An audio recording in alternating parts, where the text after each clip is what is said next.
Il n'y a toujours pas eu de minute de silence pour Abou Bakar à l'Assemblée. Il n'y a toujours pas eu de portrait sur les façades des monuments publics pour Abou Bakar.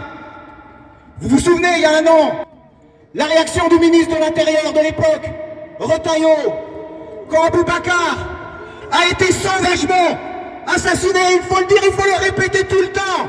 Il a été assassiné parce qu'il était musulman. Là, personne ne peut nier ça. Un raciste est rentré dans une mosquée où Abou Bakar était prosterné pour la prière. Et il lui a donné 57 coups de couteau. Qu'est-ce qu'a fait Retailleau? Est-ce qu'il s'est déplacé pour aller là-bas, voir la famille, voir les amis, aller à la mosquée pour rendre hommage à tous les musulmans et les musulmanes de ce pays? Non, Retailleau a décidé de dissoudre une organisation de solidarité avec la Palestine qui s'appelle Urgence Palestine. Bruno Retailleau a décidé de dissoudre une organisation antifasciste qui s'appelle la Jeune Garde.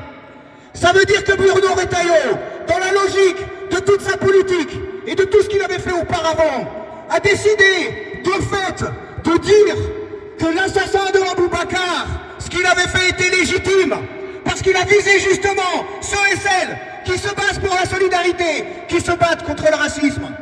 Alors pas de justice, pas de paix. Il n'y aura pas de justice tant qu'il n'y aura pas de paix. C'est pas un hasard. Dans les mois qui ont suivi, il y a eu Hicham, tué par un fasciste. Il y a eu Jamel, tué par un fasciste.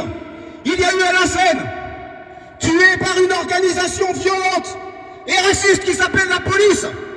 Et les Retailleau et compagnie jamais n'ont parlé d'interdire cette organisation qui tue nos frères et sœurs simplement parce qu'ils sont noirs, parce qu'ils sont sans papier, parce qu'ils sont musulmans, musulmanes, parce qu'ils sont jeunes dans les quartiers. Pas de justice, pas de paix. Tant qu'il n'y aura pas de minute de silence pour Abou Bakar, il n'y aura pas de paix.